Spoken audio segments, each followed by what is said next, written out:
Makikisig at nagkagwapuhang lalaki. Mga linyang pasok sa kiliti ng masa. Paano ka harap sa mundo?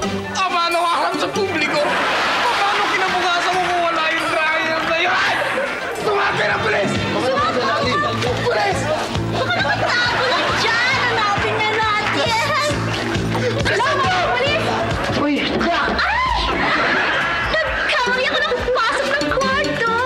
Idagdag pa ang natural na chemistry ng buong cast. Ilan lang yan sa mga sangkap, kaya tinangkilik ng masa ang kapamilya sitcom na palibhasa lalaki. Best friend Johnny, Kuya Ricky, Kantong Joey. Ayan. Ay, alam nyo, may yellow pa yan. Tsaka sigurado kong maraming vitamins yan dahil aasim-asim yan. Mukhang masarap ito. Okay, atos. Atos. For the best juice.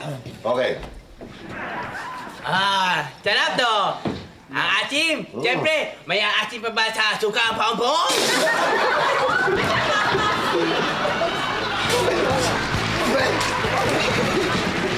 Pero sino nga ba ang utak sa likod ng palabas na ito na sinubaybayan ng mga manonood ng mahigit sa isang dekada?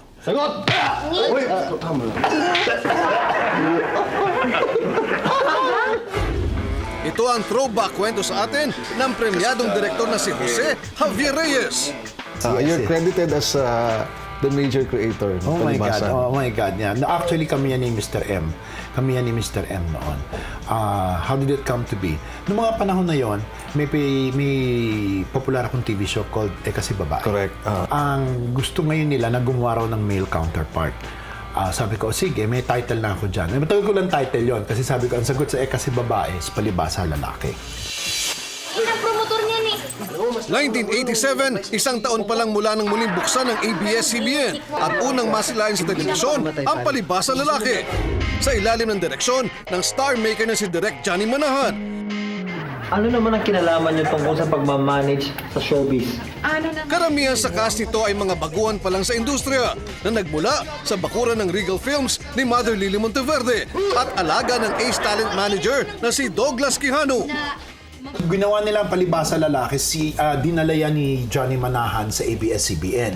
Nagkataon na may link up si Johnny Manahan kay the great Douglas Quijano. At nagkataon doon na nagbabranch out na rin ang ang Regal Television. Partners ng ABS noon, for Partners television. ng ABS-CBN. Ang dami-dami kong kwento dyan.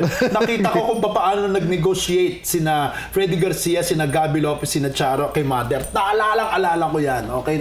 Which is a big anecdote in itself. So, nung ginawa itong kumpanya na headed by one of the daughters of Mother Lily, si Meme, si Sherida Monteverde, kasama niya, ka-link up niya si Douglas. Mr. Quijano, paano na-formulate ang palibasa lalaki bilang programa?